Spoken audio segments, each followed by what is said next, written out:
Sushant Singh Rajput, a young Bollywood heartthrob, just 34 years of age, one who was hugely successful, a star in his own right, committed suicide today. The actor was found dead by his staff in his room in Bandra, in his residence. Now, what drove someone like him, someone who was a successful star, someone who received so much love, adulation, praise for his work, someone who had such a promising career and a road ahead of him to take this extreme step? Now, to discuss that, joining me this evening are Dr. Anjali Chhabria, psychiatrist and author of Death is Not the Answer. Also joining us this evening is Anand, who is a leading success coach and an expert in mental health and strength. Thank you so much both for joining us this evening. It's a very important discussion.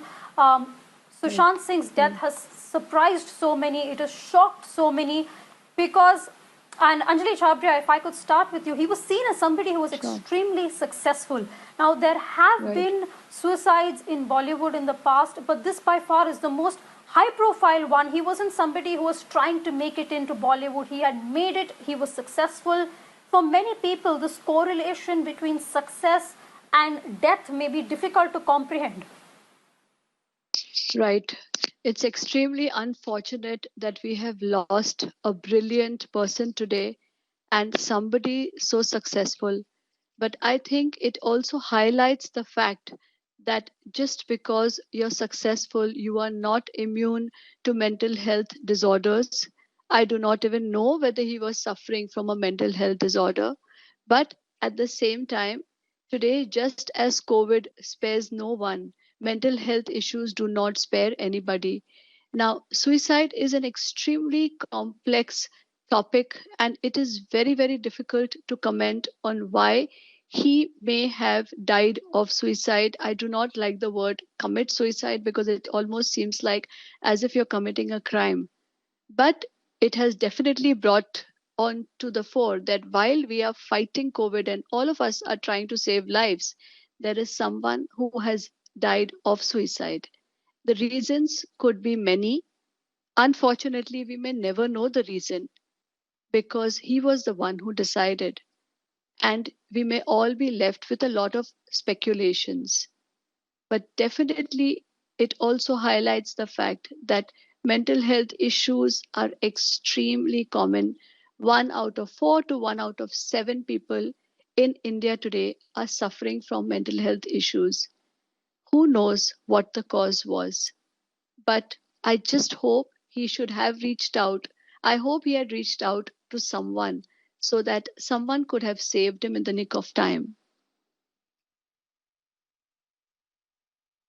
Dr. Chhabria, you're completely right. We don't want to speculate on the cause. There is a police investigation underway and we wouldn't want to get ahead of ourselves. Anand, Chulani, this issue is also about the pressures of celebrityhood because for many people it seems like a glitzy, glamorous world. You're getting photographed, you're on television all the time in this fancy, luxurious existence. But the fact is, it's also a very, very lonely world. Yes, I think two things. I think first of all, as Dr. Anjali said, someone has passed today. And I'm not here in any way to try to make a big sensation out of this because or grab an opportunity to be in the spotlight. Because to me, the only person that would have known what Sushant would have gone through would be Sushant and the people closest to him. So I think the first thing I want to say is just, deepest condolences to his family, to the friends, to everyone who connected with him. And to me, I think, like I said, speculating on what he went through, I don't think is fair or right or respectful. But I think what we can do is look at, as you're mentioning, what does it mean for people who are young today who want to be successful? And what does it mean for people who want to be celebrities? I'll say this right now. One of the challenges with our culture today is we glorify fame. Most people today, I read a study the other day that said years ago people wanted to be, lawyers, doctors, professionals. Now today, the number one goal of a lot of kids is to be famous. And social media hypes that up. We get to see this version of a person's life, which may not even be their full life. And we think that that life is such a great life because we're only seeing a part of it. We're only seeing the part that's on camera. We're not seeing how they are behind closed doors, who they are with their family, what's going through their own mind. And they're human beings. Every celebrity is a human being. They're not someone we put on a pedestal. And I think that's one of the challenges is we expect them to be perfect. We expect them to be successful. We expect them to be happy all the time. But they're not. They're human beings. And I think the first thing I would say is the challenge of celebritydom, and whether it be acting or any field, is you become famous. And when you become famous, you become significant. And when you become significant, you become cut off from people.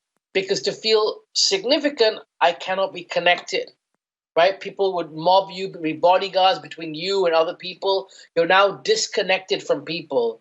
And I truly believe the greatest pain in life is separation.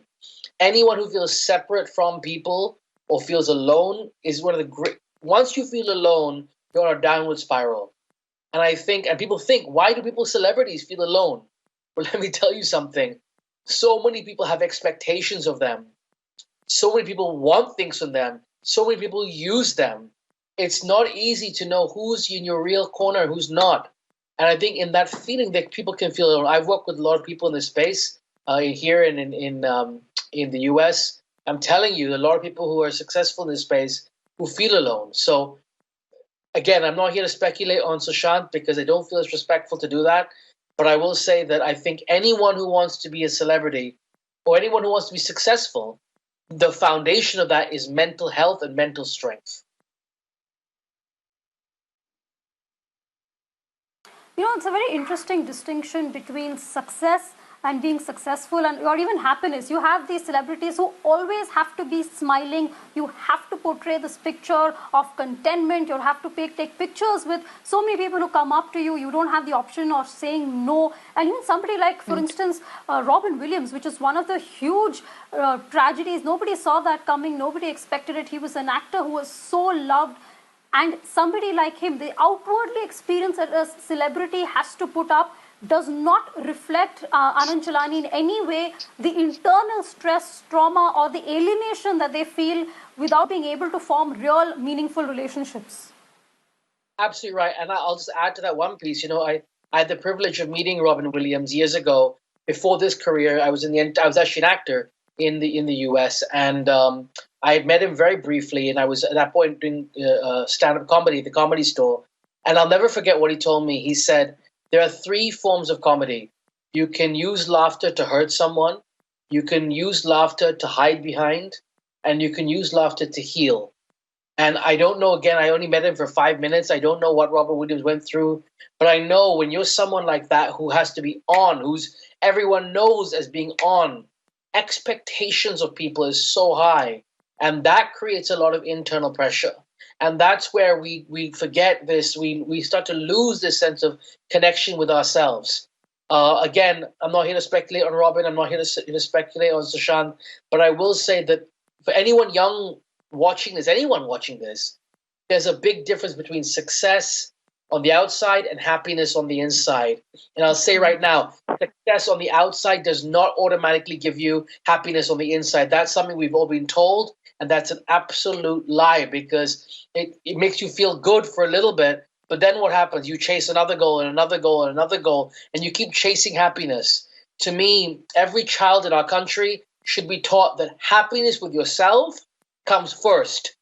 And then to use that happiness to then create success. And to remember also that success and feeling good about yourself is not just about your career. You can do that as a friend. You can be happy with yourself as a friend. You can be a good father, a good mother, a good teacher. There's so many areas of life, a good friend, a good person in a relationship. Success is not just limited to your career. And I think if you can broaden that definition and realize that success does not determine my self-worth. My career does not determine my self-worth. I determine my self-worth. Mm-hmm. I determine my happiness. And I'm going to bring that to my career, to my relationship, to my family, to my children. Yes, that's very, very important advice for all those who are watching, youngsters especially. I think they need to be, as you were mentioning, in this day and age, fame, the 15 seconds of fame is so important. Everybody wants to be an instant celebrity, and keeping your head on your shoulders and remembering that is very, very important. Dr. Chhabria, when you're a celebrity, you're constantly living under the spotlight in the public eye, from what you're wearing to, your relationships. Right. Everything is so public that at some point it will take a toll on you. Right, right. So what happens is, actually the problem of being a celebrity is that you just can't go out for a walk by yourself and not be mobbed. If you're having a bad hair day and you walk out, there'll be somebody who will put up your picture on Instagram. So you're constantly being watched. Okay. Now it's very important that a lot of people want that fame. A lot of people want to reach there. But as we were discussing earlier, yes, they may feel alienated. Yes, they feel alone, and yes, they are normal human beings behind that facade. You may be a fantastic actor, but you may be having a bad day, or you may be going through some mental health issues. And you may feel lonely that you cannot connect with people. And yes, who do you trust? Can you trust a friend that you've made yesterday? Can you trust a co-star? Can you trust, you know, anyone you've just recently met? So what happens is, for them to share. Also, what I have been interacting with a lot of celebrities over the last 25 years. And what happens is that they have to constantly prove themselves. And that itself is a pressure, because, you're as known as your last film.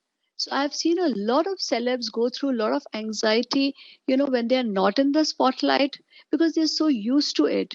And also, when they are in the spotlight, they have to constantly live up to a pressure. So to be normal, to just be a normal human being, or to be grounded, or to be a, I keep telling them, telling all the actors, especially who I meet, is that you are who you are when you are not working. Because when you're working, you're constantly busy.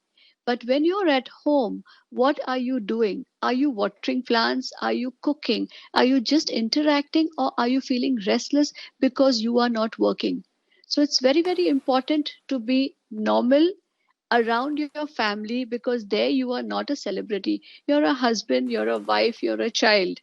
And it's important to keep those relationships alive, and also important to be connected to people emotionally, so that if you're having a bad day, just pick up the phone. If somebody is trolling you, just pick up the phone and say, I'm just not feeling good. The other thing we also need to remember is that because celebrities are human beings, they will go through emotional disorders just like anyone else will. Because they're celebrities and because they put on a facade, we expect them to become super normal or superhuman, which they are not. So that is something that people around them need to watch for. Signs of emotional distress, and pick them up. And these are the people who should be able to reach out to them and just pull them out of their solitude, or out of their whatever mood that they're going through. What are those signs of distress, Dr. Chabria? What are the signs that not just celebrities, but say anybody should watch out for when you see somebody? What are those signs to watch out for? Yeah. So the first thing is mood changes. Okay, sleep and appetite disturbances, anger, signs of irritability. Somebody who's suddenly become irritable. Someone who's been interacting with you all this time and has suddenly stopped interacting. Whether it's a group of friends has suddenly pulled out of WhatsApp groups. You try to call them, they don't want to talk to you. Someone who's drinking excessively or has started using substances. But more importantly, let me tell you, 7 out of 10 people who want to kill themselves actually talk about it. They say things like, life is not worth living. Or they may just say that, I'm fed up. I don't think I want to live. What will happen if I'm not here in life? I'm not here today. So they make these statements. Now, if you are watching this show and if any of your friends makes such statements, you need to treat it as seriously as you would if that friend got a heart attack or called you up and said, I'm COVID positive, help me get a bed in a hospital. That's how seriously you need to take it. Don't say, no, no, no, it's going to pass. Let's have a drink. Come on, let's just go out, go for a holiday. Don't make statements like this because they do not help. You need to take them seriously, and you also need to watch out for them. If you think it's too much of a burden for you to do it, have a group of friends reach out to the person. This is not a secret. So if someone tells you that I'm feeling suicidal, don't say, no, no, no, if I talk to the family, it's a secret. I need to respect that secret. This is a secret to be broken. Because tomorrow morning, when you wake up and your friend is no longer there, you're going to feel terribly guilty, because he reached out to you, but you did not take it as seriously as you should have. Yes. Yeah, of course, there will Mr. be, Chulani, do you want to come in there those. on this? Yeah. Go ahead. No, Dr. Chhabria, please continue. Please complete your sentence, So and I can of go course, across to Mr. Chulani. So of course there will be those impulsive suicides, those people who will not give a chance to anybody to reach out to them. But if we just pay attention to the guys who are giving us chances, we are going to be able to save at least 7 out of 10. Mm-hmm. Yes, certainly. Watch out for the signs. Don't ignore them. Raise that red flag and respond to that red flag when it's been raised, at least by the people around you. Anand Chulani, you wanted to come in. Please go ahead. Well, I just wanted to say one thing, which is to add to that, which is, we sometimes, the signs are there a lot of times, right? But the signs sometimes are not there because we're not trained to look for the right things.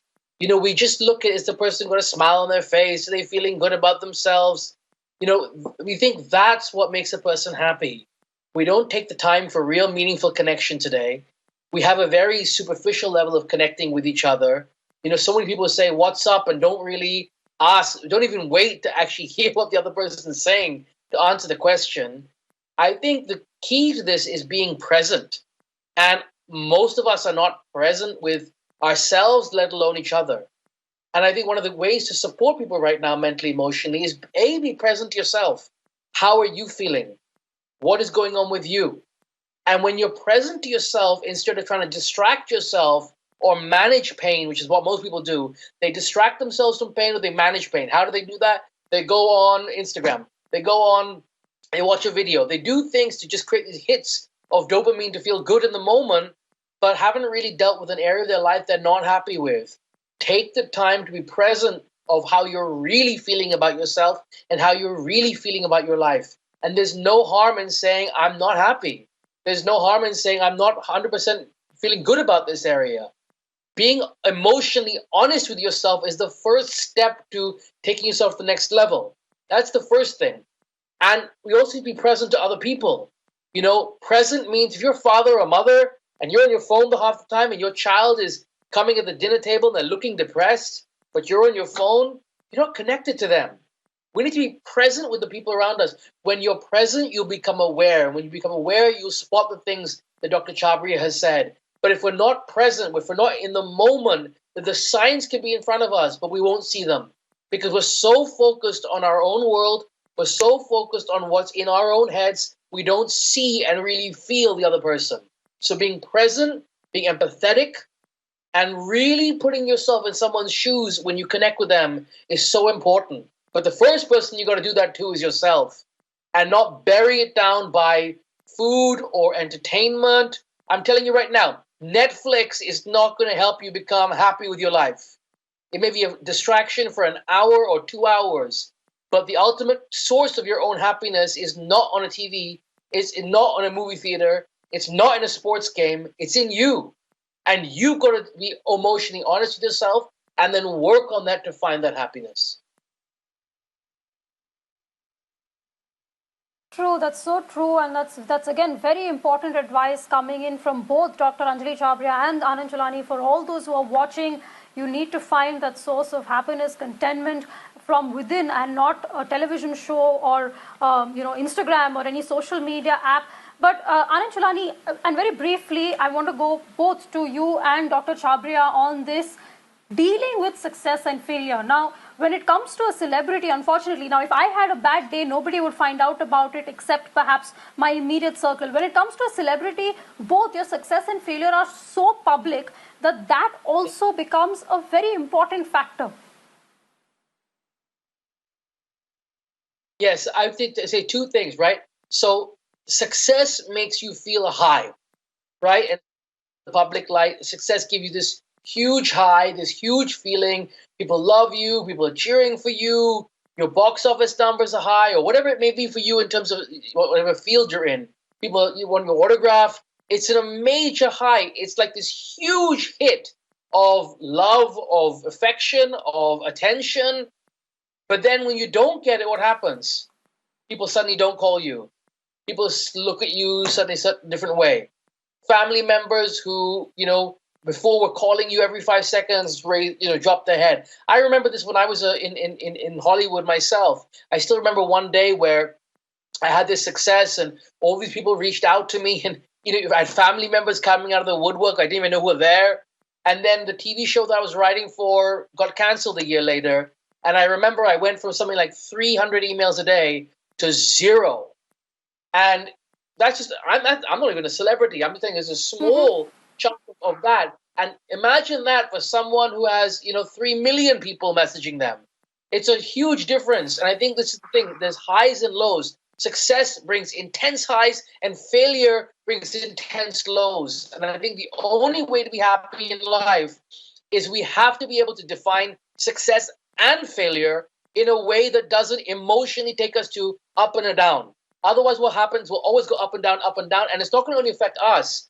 That will create a burnout, that will affect our teams, that will affect our families, that will affect our children, because we will go up and down with what happens on the outside. We've got to find a way of being constant. We've got to find a way of saying outside does not define who I am on the inside. That's the only way to do it, because then you won't get too attached to the success and you won't get too attached to failure. All failure is a result you don't want. It's not. There's a difference between saying I failed in an exam versus I am a failure. The exam may have got a bad result, but I can do well in the next exam.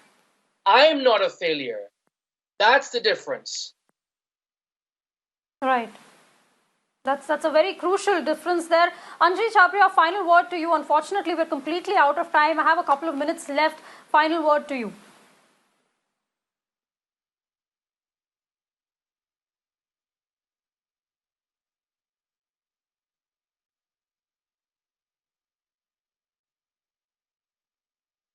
Okay, we seem to have lost that line with Dr. Anjali Chhabria, but a very important discussion here about the pressures of celebrityhood, the pressure of living under the public eye, and also, as both our experts were telling us, how do you deal with it if you have suicidal thoughts?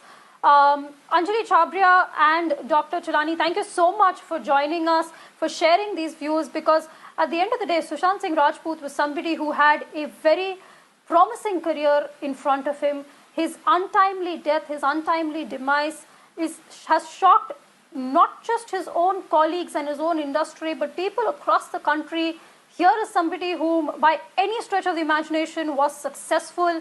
He was a heartthrob. He had people who were huge fans. He was used to receiving so much love and adulation. For somebody like that to take such an extreme step is certainly shocking.